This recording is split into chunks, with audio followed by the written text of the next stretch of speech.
जब राधा रानी के सामने श्री कृष्ण का ऐश्वर्य भी नहीं ठहरा, एक बार भगवान श्री कृष्ण के मन में आया कि आज गोपियों को अपना ऐश्वर्य दिखाना चाहिए।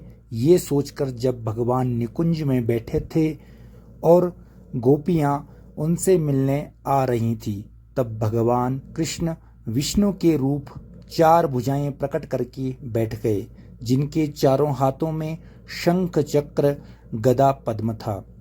गोपियां भगवान को ढूंढती हुई एक निकुंज से दूसरे निकुंज में जा रही थी। तभी उस निकुंज में आई जहां भगवान बैठे हुए थे।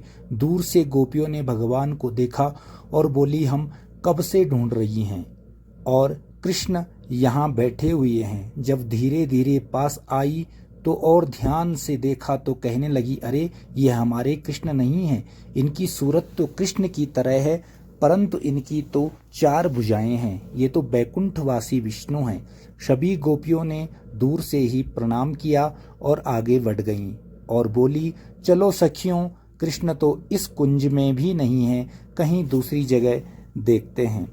ये प्रेम है जहाँ साक्षात भगवान विष्णु भी बैठे हैं। तो ये जानकर कि ये तो विष्णु हैं, कृष्ण नहीं, गोपियां पास भी नहीं गईं।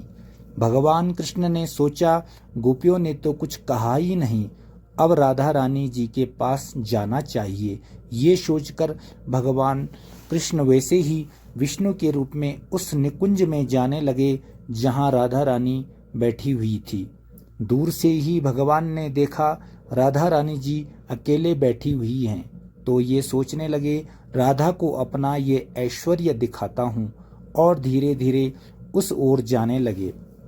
परंतु ये क्या, जैसे जैसे कृष्ण राधा रानी जी के पास जा रहे हैं, वैसे वैसे उनकी एक एक करके चारों भुजाएं गायब होने लगी और विष्णु के स्वरूप से कृष्ण रूप में आ गए। जबकि भगवान ने ऐश्वर्य को जाने के लिए कहा ही नहीं, वह तो स्वतः ही चला गया।